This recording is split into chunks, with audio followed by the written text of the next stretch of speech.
Welcome back to the Running Trails podcast. Today we're going to talk about evil ministries like Kenneth Hagin, Raymond Bible College. And I'm kind of focusing on that because I went to a church for like 10 years that I thought it was true word of faith, but years later I find out that it's new age principles. And so we're going to talk about that today. And we'll start with like where did figure I didn't figure it out. Where did I find out the information? And so what I'll do is I'll put it on the computer here, and then I'll elaborate on my own experiences after that. So let's just move it up a little bit. So this girl here, Melissa Doherty, she has a website where she talks, about sometimes word of faith, but then a lot of other stuff like Jehovah's Witness, Mormons, all different kinds of things. So you kind of have to scroll down through quite a lot of videos to get to this one, where it talks about two former New Agers debunk the word of faith movement. And I actually did not listen to the whole thing, but it's actually with this pandemic. pretty good to listen to the whole thing, but I don't have time right now. I've already worked all day. So I went to a church that was based on Kenneth Hagin. The pastor went to Rhema Bible College, and it's a mega church, has thousands of people, millions of dollars to spend. So you can see here that if you go to their website, you can click find a church. And I mean, this is how many people actually still go. You could pick out, like, I don't know, whatever, Missouri. And all of these churches in Missouri are all based with the same Kenneth Hagin, Rhema Bible College, offshoots. So there's still a lot of people and a lot of money going to these types of churches. So I had thought that when I started to go to the church that it was a real Christian church. But actually, as time went on, I realized that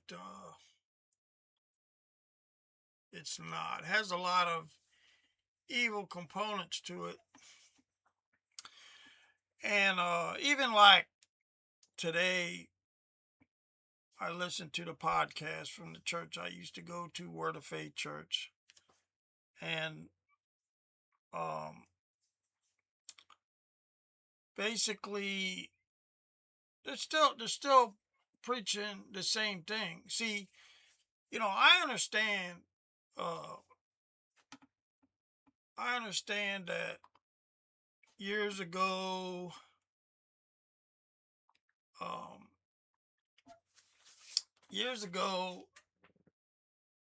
you could be deceived, and we didn't really have the internet.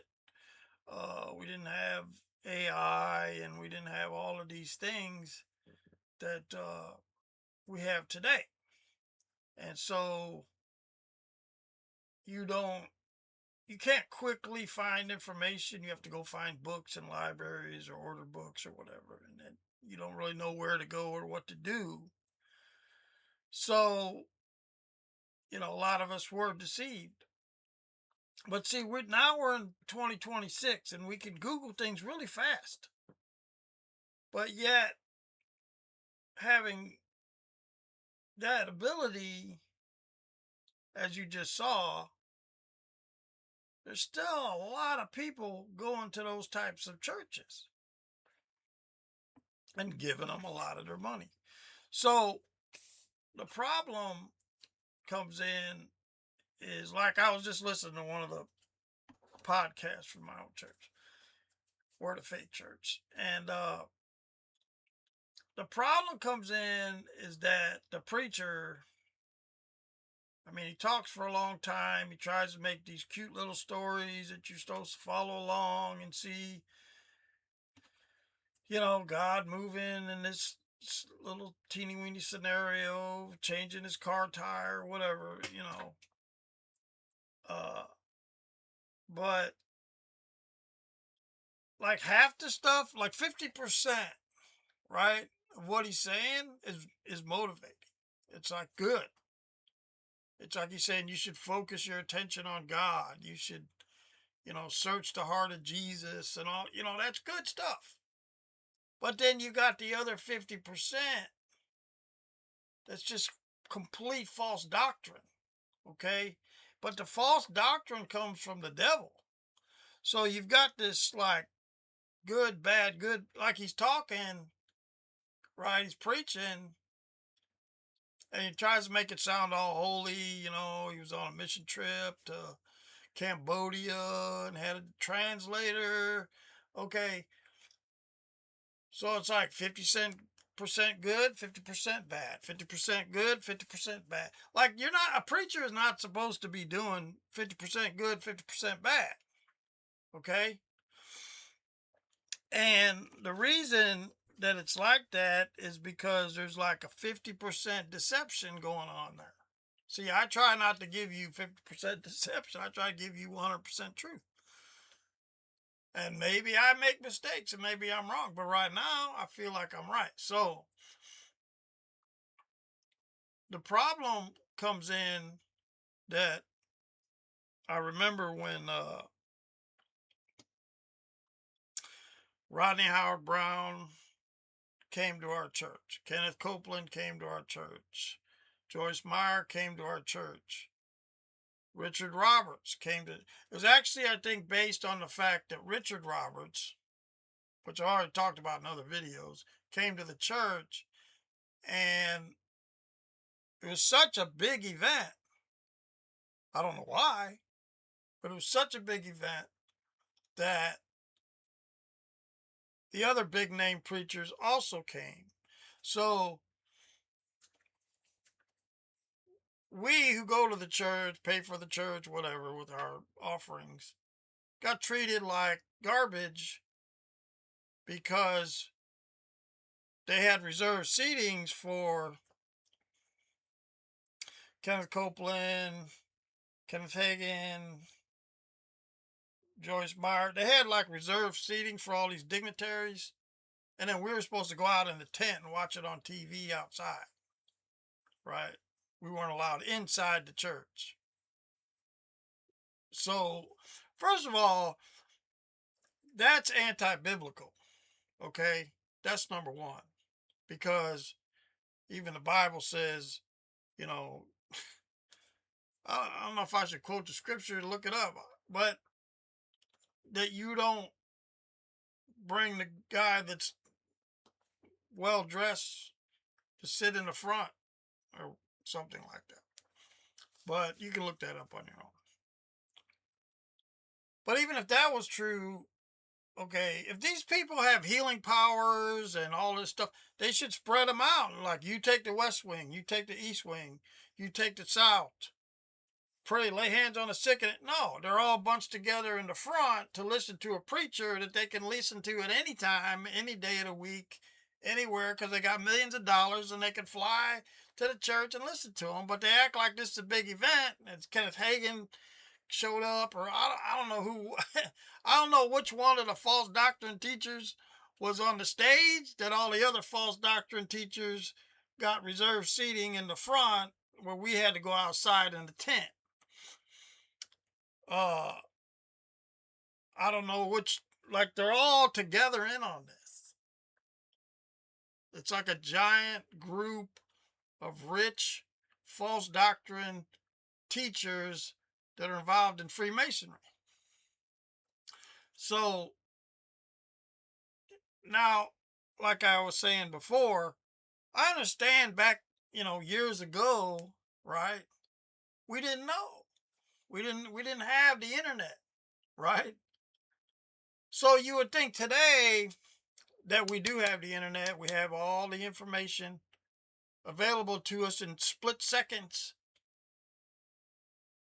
that these preachers would go and admit that they were wrong, admit that their doctrines were wrong. They're like, yeah, time went on and we learned new things, and now, you know, we're correcting our mistake. But they don't do that. They actually keep pushing the old bad doctrines as if, nothing has changed. I mean, we got people here now that prove that these are false doctrines, but they're still pushing them. Like even today, they're still pushing them. Okay. So that's why I make these videos, because, truth is more powerful than the lies of the devil. So I'm here to tell the truth. I don't know how many views, how many hits. I'm not Mr. Beast. I don't make beautiful covers with shocking faces to get millions of views and millions of hits. That's not my job. My job is just to tell the truth. Okay. So my old pastor, who, um, summarized over various conversations I had with him, is basically judges everything by how much money you have, how much money he has, how much money you have, how much money they have. Your importance to him is based on how much money you have and how much money you may give to him or his ministry or whatever, his church, that he can spend the money.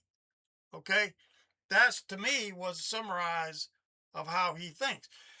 And so, like I said before, I remember his dad came to help the church, and his dad had Freemason symbols all over the back of his minivan. And now, as I showed in other videos, there's Freemason symbols all over the bulletins when you go into church. So he's secretly a Freemason. We know that. Okay. And so is Joyce Meyer, and so is, most of anybody that come out of Tulsa is Freemason. They don't confess that. They don't tell you. It's a secret that they have. So he get up there and preach for 2-3 hours about all these beautiful, cute, little love God stories. In the back of his mind, he knows he's a Freemason. Like he knows he goes to rituals down at the Freemason Lodge. Okay? But he never will say that to, the congregation. Never gonna say, oh, Wednesday night I was down at the Freemason Lodge doing some rituals. He's not gonna say that. It's a secret. So how do you sit up there and give cute little stories about Jesus and loving God when, Tuesday night you were down at the Freemason Lodge doing Freemason rituals, right? Your 33rd degree or whatever. So that's number one. And number two is he's still pushing tithing, right? If anybody wants to comment on where in the New Testament they see that we're supposed to be tithing is an Old Testament law, but there was different forms of tithe. But the people who collected the tithes were not allowed to own anything.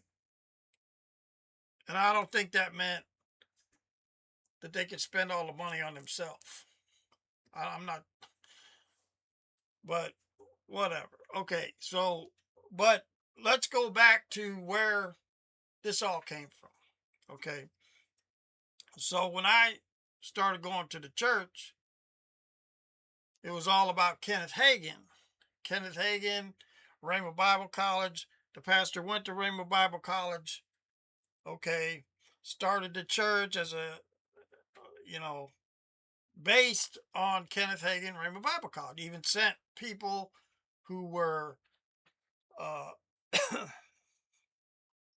like on the staff, sent them to Rhema Bible College to learn about the ministry and the belief systems of Rhema Bible College.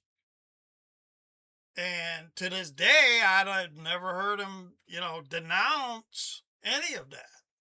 Never denounced one little bit. Matter of fact, he's still saying things like, I had faith that the heater in the laid hands on the heater in the car, and so the heater would come on. I had faith. Like, come on, man. It's not like magical powers. Okay. So, but it's a story. So you don't even know if the story is true. It's just telling you that your faith is like a power that you have. Like I lay hands on my bank account, or I lay hands on my car. Like, I'm a mechanic. Okay. You don't lay hands on a car to fix the car. You got to get in there and fix it with tools. You don't lay hands and then the heater starts working. If that heater core has a hole in it, it's always going to, you can lay hands on it all day and night. It's always going to leak out the antifreeze. You can't pray away a hole in the you know, you can't have a flat tire and go out there and go, I have faith that it's going to fill with air right now in the name of Jesus. No, it doesn't work like that. But that's how he's making it sound like that you have, if you want something, you can lay hands on it and pray for it and have faith for it and it'll happen. No, that's false doctrine. He's still preaching that. He's still preaching that. He's still preaching the Kenneth Hagin false doctrine. But see, he should know by now, obviously,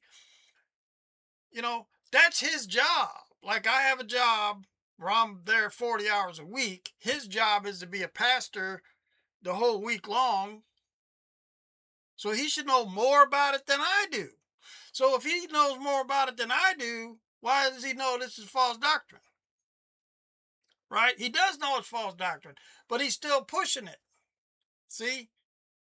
And so that's evil. When you know something's wrong, like 2 and 2 is not 5, but you keep saying 2 and 2. Well, we had 2 and 2 and it was 5. 2 and 2 is 5.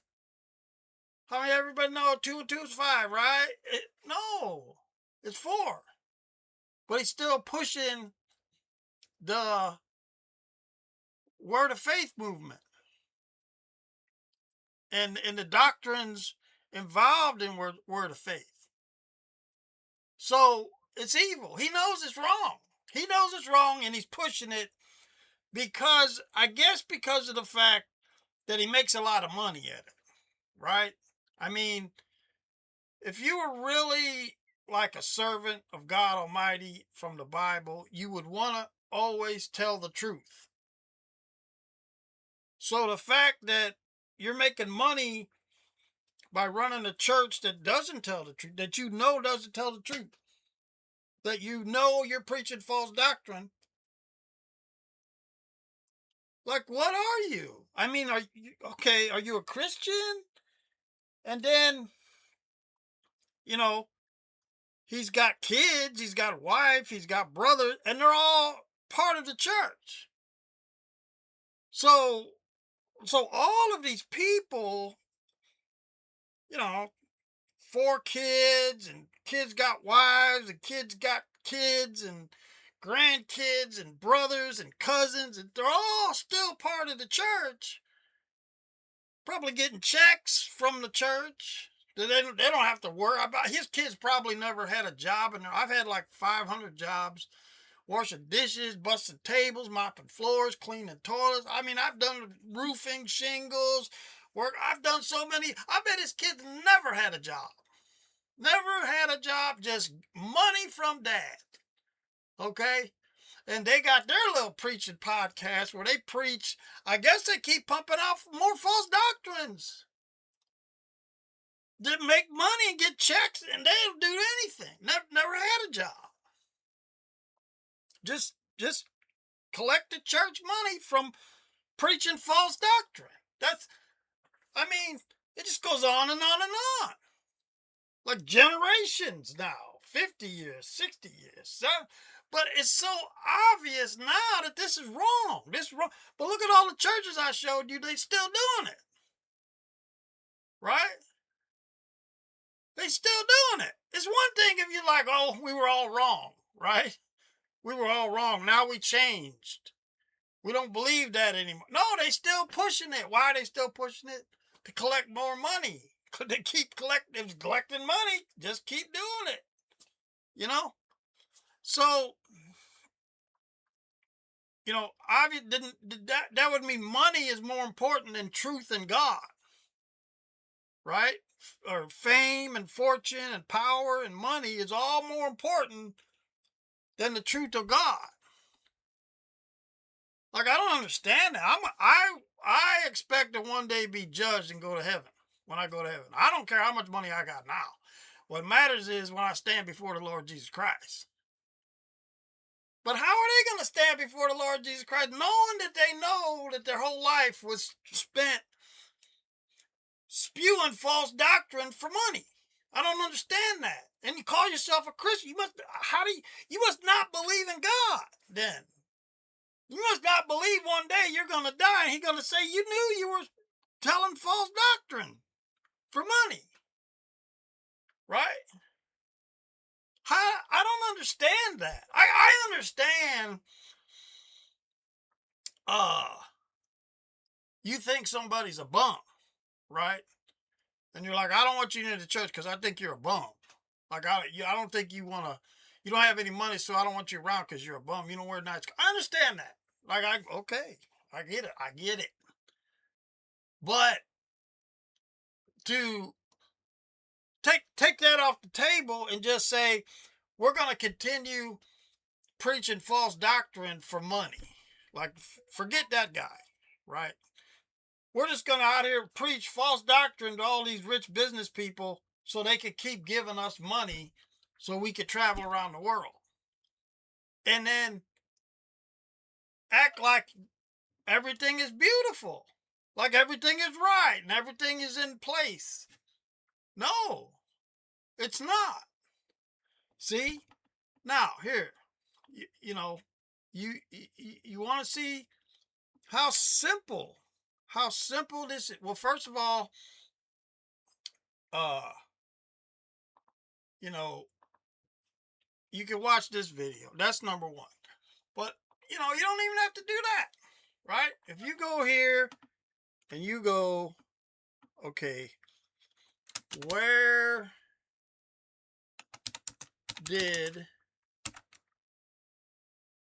Kenneth Hagin Word of Faith Doctrine come from?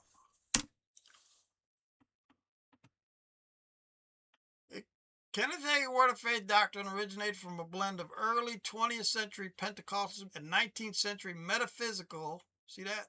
New thought. Metaphysical new thought. See, they tell you in church, oh, that's New Age. And then they're using New Age. Metaphysical new thought philosophies. Okay? So, Hagin, the father of the modern Word of Faith movement, popularized these concepts, but the roots trace back to two primary sources. E.W. Kenyon Hagen heavily drew upon and frequently plagiarized. The writings of Essex William Kenyon. Kenyon blended classical Pentecostal teachings with New Thought metaphysics, a 19th century philosophy popularized by figures like Phineas Quimby, who taught that positive thinking and spoken words can shape physical reality. Okay? Positive confession. Hagen took Kenyon's concepts into his own interpretations of verses like Mark to formulate the doctrine of positive confession, often called it name and claim it. This idea asserts that believers can manifest healing and financial prosperity by speaking God's promise out loud, treating faith, here, see, this is what I was talking about, treating faith as a spiritual law or force that can manipulate reality. You can't put your hand on the car heater in the winter and manipulate the heater core to start working. Like this is what he did. I just heard it like 5 minutes ago. Faith as a spiritual law or force that can manipulate reality. Okay? So we had faith for this, and we had faith for that, and we prayed and we had faith for this. You can't manipulate reality. Okay? Kenneth Hagin claimed his teachings were given him directly by Jesus through divine visions in the 50s.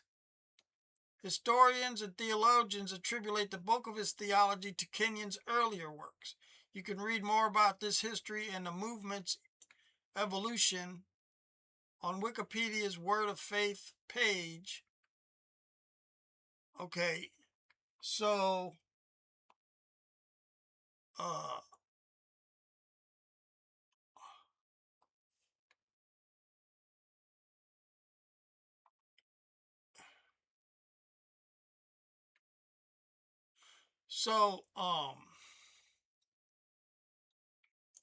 you could take this, right? E.W. Kenyon. Okay. So we're going to go back to the roots of it all. That's what I like to do. I like to go find where it all starts. E.W. Kenyon. All right. Where did E.W. Kenyon get his doctrine from? I don't know if that's the right. I did a search earlier. Okay. E.W. Kenyon's doctrines, which laid the foundation for the modern Word of Faith movement, were an eclectic blend of evangelical Protestantism, the New England holiness, higher life movements, and the metaphysical New Thought philosophy prevalent in the 19th century.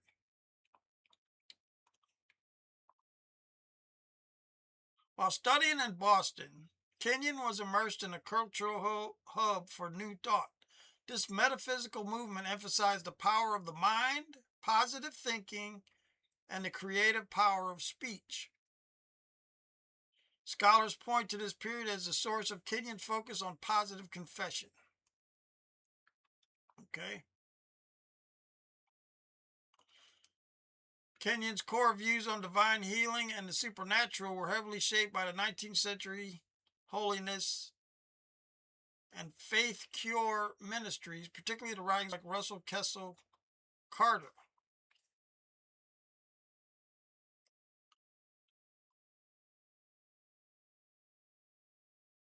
Kenyon formulated a unique theological method that distinguished heavily between the four Gospels and the Pauline epistles, reinterpreting biblical text through the lens of the believer's identification with Christ and resurrection. That's not what I was looking for. Okay. So, where did New Thought come from? The New Thought movement originated in the United States during the 1830s as a reaction against rigid traditional Christian doctrines and rationalist science. It was pioneered by Phineas Quimby. 19th century mental healer who believed physical illness and unhappiness stem from incorrect thinking. Okay. This is where I wanted you to see. Okay. Here, let's try it again. Was E.W.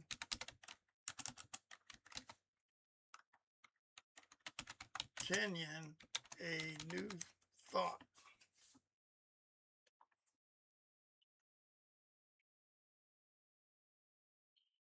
E.W. Kenyon was not a formal New Thought teacher, but his theology was heavily influenced by it. While remaining an evangelical Christian, he merged elements of the metaphysical New Thought movement with traditional Christian doctrines. Okay, so he uh,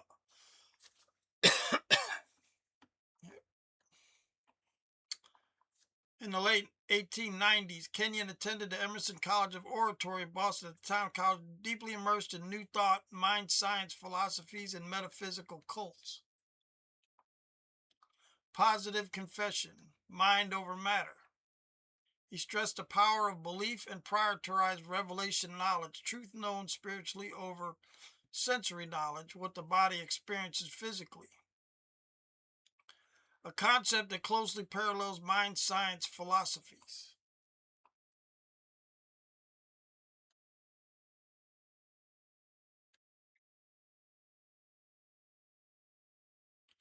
Okay, so you know, so my preacher got his doctrine from Kenneth Hagin, Rainbow Bible College. Kenneth Hagin, Rainbow Bible College, got his doctrine from E.W. Kenyon. E.W. Kenyon got his doctrine from metaphysical cults. Okay? You just trace it back. That's all you got to do, right? So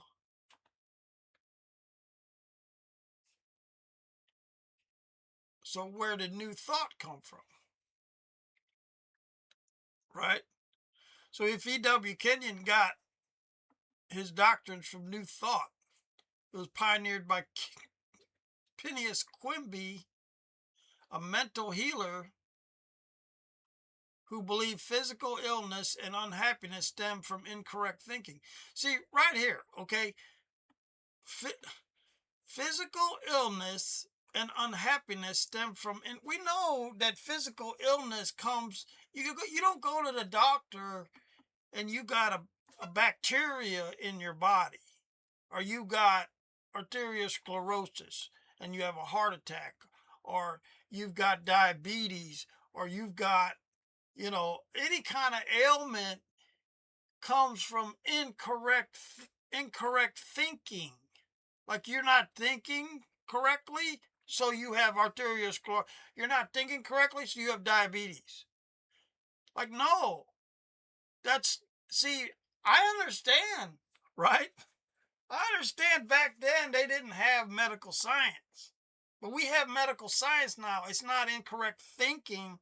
It's the fact that you ate the wrong kind of food all your life, a bunch of sugary products, and now you got diabetes because you messed up your internal organs. Or you were born with messed up internal organs. It's not incorrect thinking. Okay? So let's go on. Ancient metaphysics. Core tenets trace back millennia to Platonism, Eastern philosophies, and ancient teachings suggesting the mind and beliefs interact to shape reality. Okay? Transcendentalism, influenced deeply by 19th century thinkers like Ralph Waldo Emerson, who rejected the strict dogma of Puritanism in favor of an intuitive spiritual connection to a nature and a universal divine intelligence. Mesmerism and mental healing. How a person's mental state directly influenced their physical condition. See, I just went through that. the doctor, when you go to the hospital, they'll tell you what's wrong with some tests. Maybe you had heavy metal poisoning.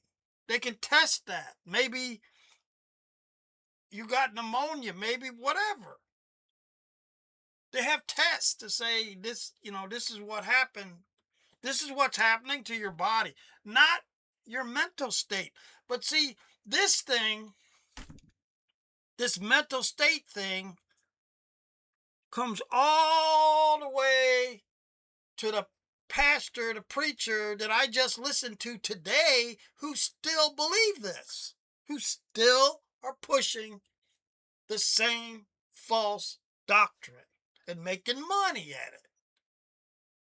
And to the point where treating people like me and other poor people in the church like a piece of garbage, because we're not multimillionaires who also preach the false doctrine. So there's like a large group of multimillionaires who are preaching false doctrine, and when they preach, they sound like they're so nice. They love Jesus, and they love God, and they love the Bible, and they love you, and they love them, and we all love each other. We're Christians, and but that's an act. That's fake. It's like, I'm an actor, right? Sometimes I act in movies, and I understand the concept of method acting. So method acting is where you trick your mind into believing, while you're on the stage, you trick your mind into believing that you're actually a bank robber for that day, for that scene. You're a real bank. That's method acting. But it can make you go crazy if you push too hard on your brain, like the Joker and Batman, Heath Ledger, who made himself crazy. And then he took drugs and OD'd or whatever. But it's like, okay, to make it believable for the audience, method acting is make yourself believe that you're really that person. You're really doing that thing. You're really a police officer. You're really whatever the part is for you so you can get on stage at a church and you can act like you're a wonderful, loving Christian, but it's an act. You see what I'm saying? Tell little cute stories and talk about how you prayed and the heater came on in the car and all of this, but it's an act. It's method acting. It's believable because it's method acting. Like for that moment, they're a beautiful, wonderful Christian. But just like when you leave the scene, you're like, I'm not a bank robber. I'm not a policeman. That was an act. That wasn't me acting on it. I was doing a scene, man. I'm over here now. Right? I'm different. I'm not a policeman. I'm not a bank robber. So when the preacher's not on stage, he's just a greedy, selfish, travel loving, like nepotism, take all the church's money for himself, preach false doctrine, Freemason, and he knows it. It's like, and so when you see like Kenneth Hagin preach or Joyce Meyer, yeah, it sounds beautiful. That's method acting. They're really convinced, like on stage, that they're this wonderful Christian. They convince themselves that they're a wonderful Christian. But when they're off stage, how do you buy a neighborhood full of multi-million-dollar mansions for your family, knowing that there's starving people all over the world and you don't need those mansions?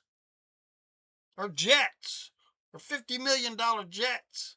You don't need it. Or, if you need it, I hope you gave away $100 million to starving kids. And then maybe you can justify it. I don't know.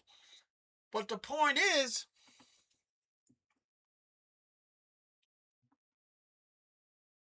see, it's an inner science of healing rather than a religion of sin and punishment.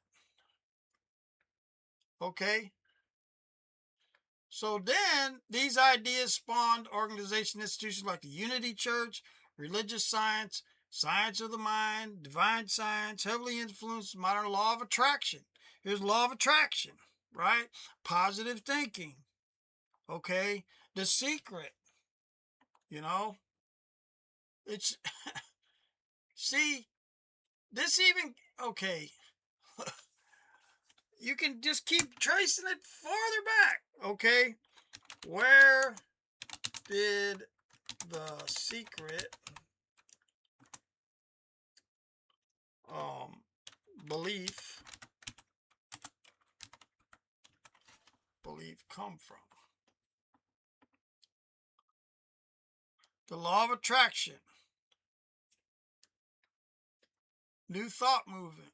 Ancient, okay, new thought movement with heavy roots in ancient esoteric philosophies. Ancient origin. Here we go. See? New thought. Okay. We're going to go over it again. The preacher who treated me like crap because I didn't have any money came from Kenneth Hagin, Rhema Bible College. Kenneth Hagin, Rhema Bible College came from E.W. Kenyon.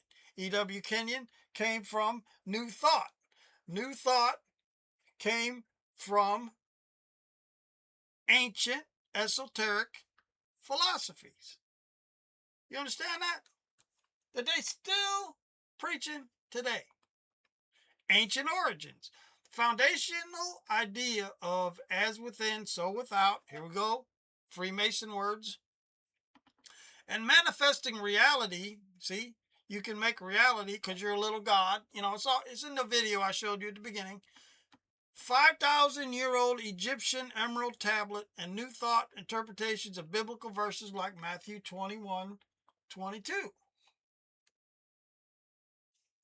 And here it talks about, you know, I actually read Think and Grow Rich when I was a little kid. When I first learned how to read, I read Think and Grow Rich. And I still believe some of it today. But I don't want to go over that right now.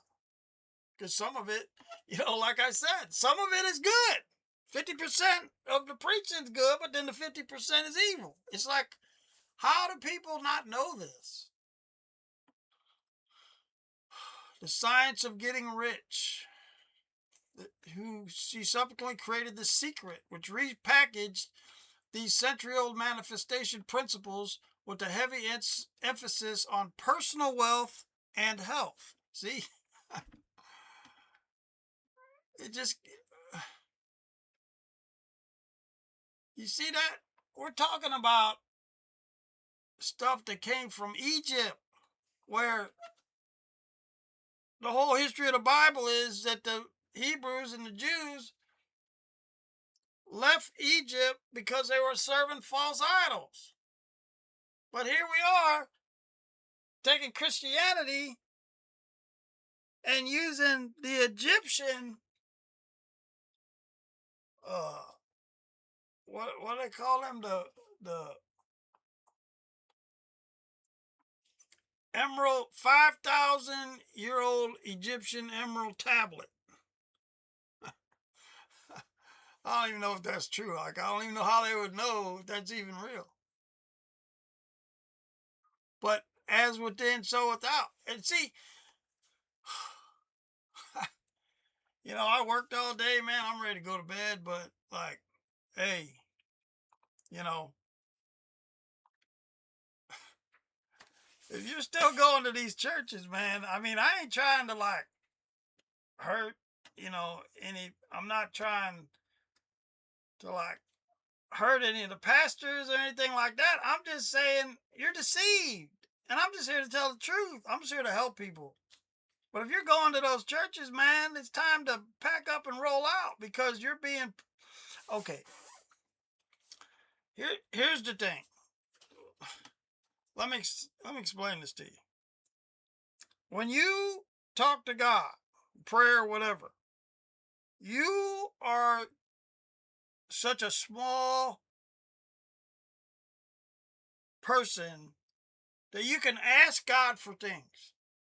Maybe he'll give them, maybe he don't. And whether he gives them or don't is based on what he thinks is good for you. For you, like, well, it wouldn't be good if I gave you that $1,000,000 because you would go, it would hurt you more than it would help you. So you can ask God for $1,000,000. He'd be like, nah. Just like your kid, if your kid said, I want a new car, and you're like, you're only 10, right? No, get a new, like, you can't, but it's entirely up to him whether he wants to answer that prayer. You have no, you you have no authority to do anything in the spiritual realm that God doesn't approve of, like that he doesn't agree with. You have nothing.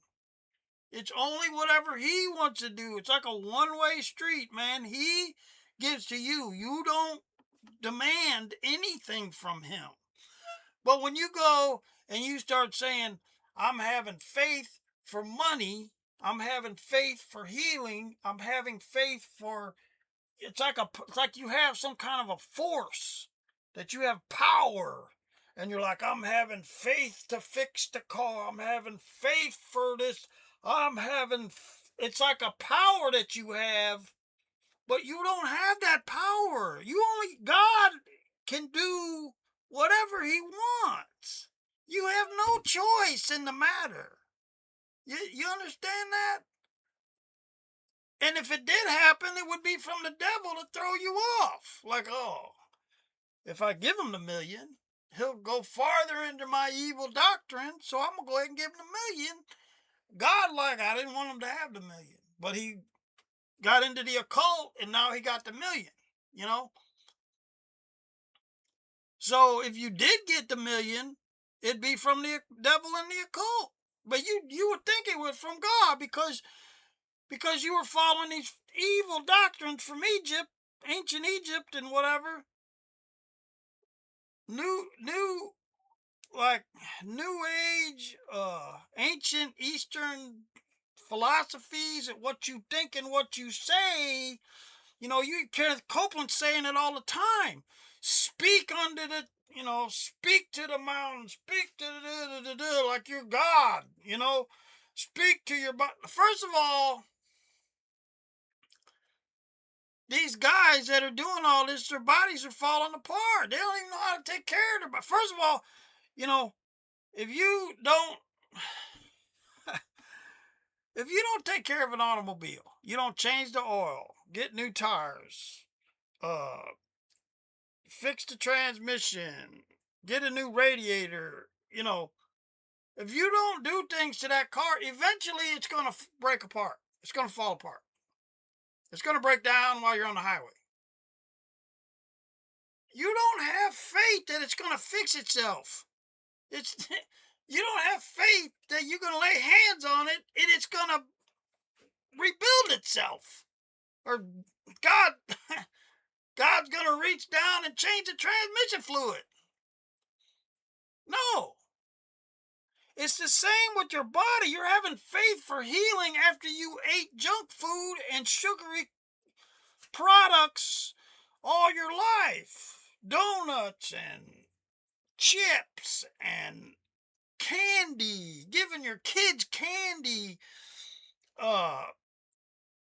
Like, even if you went to a church dinner, you're like, this is too many carbs. You got rice. You got,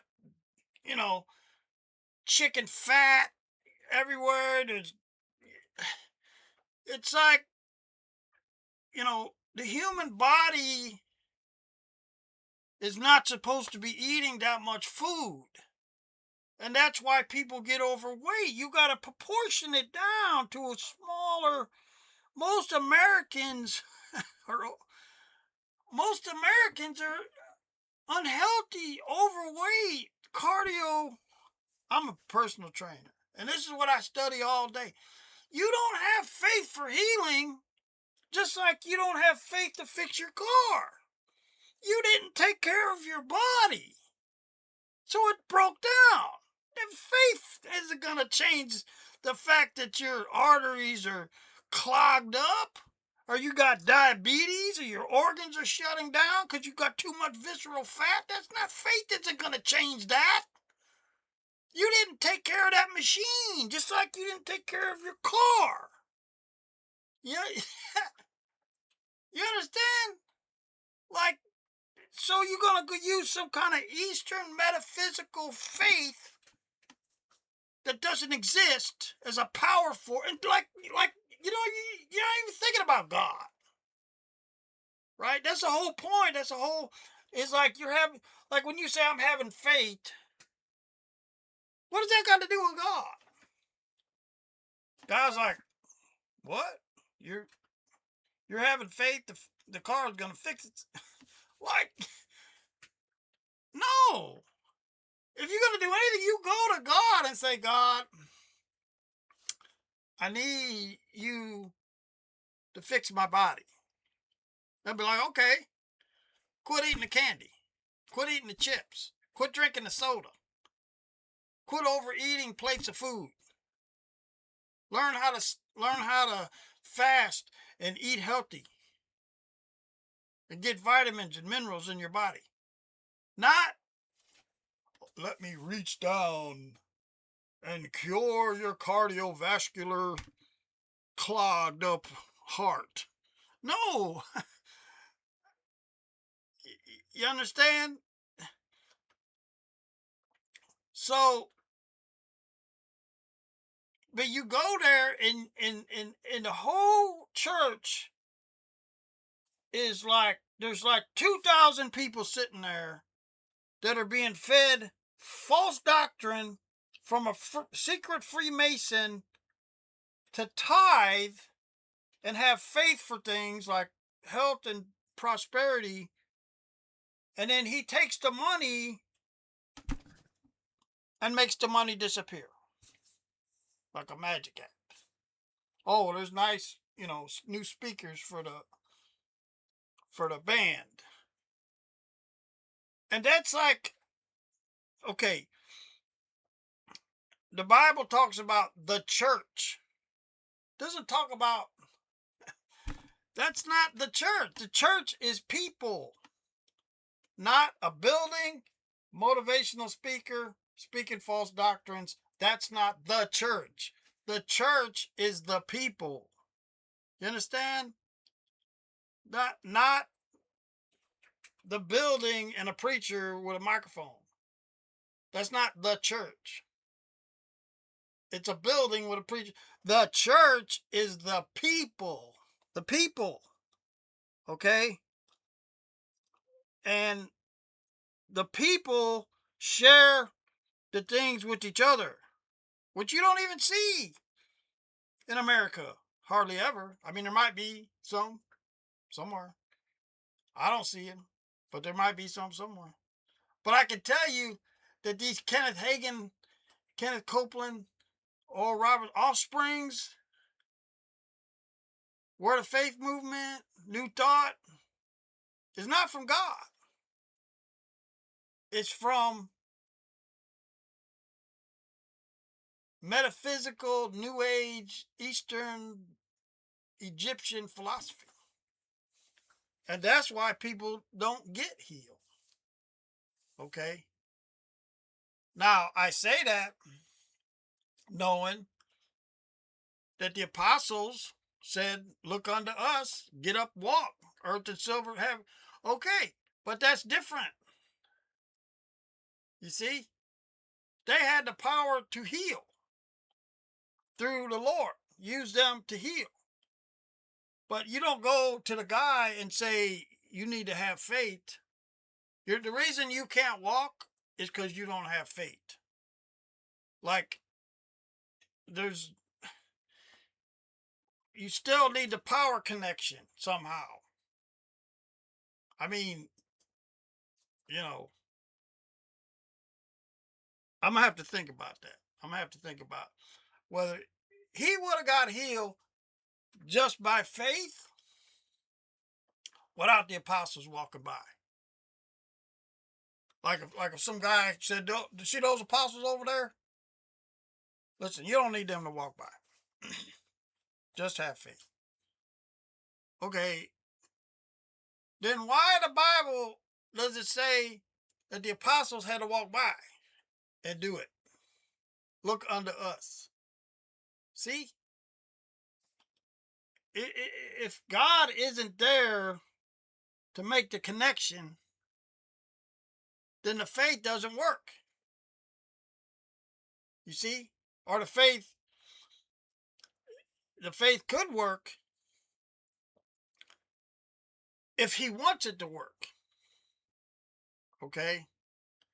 But I don't see how you would be a Christian and believe in Jesus and get sick in the first place. Like, why would you? Okay, you're already a Christian, right? So why would you get sick? And if you got sick, why would you need faith to get healed when you're already a Christian? See? And so the point is, it's not so much whether having faith to get healed. That's not the point.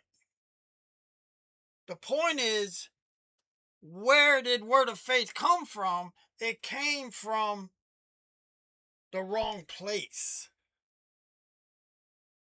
right? You can't say it came, like this came from the devil, but it came from God. Huh? What do you mean? Well, we found it in the devil's writings, but it's actually from God. What? No, it should have came straight from the Bible, not from Eastern, like whatever those words were, like metaphysical, transcendental, mind over matter, whatever. It should have came from there in the first place. See? Because you heard testimony in other videos about people said, I'm having faith, I'm having faith, I'm having faith, but I'm not getting healed. See? So they're like, well, you're not having the right kind of faith. Or you're not having enough faith. No, I'm having like maximum faith here. Still not getting healed. So the question is, how long are they going to keep doing this? And does God want them doing it? That's the question. Does God want them to run those churches like that? I'm going to leave that up to you and call it a night. Ronnie Tro signing off.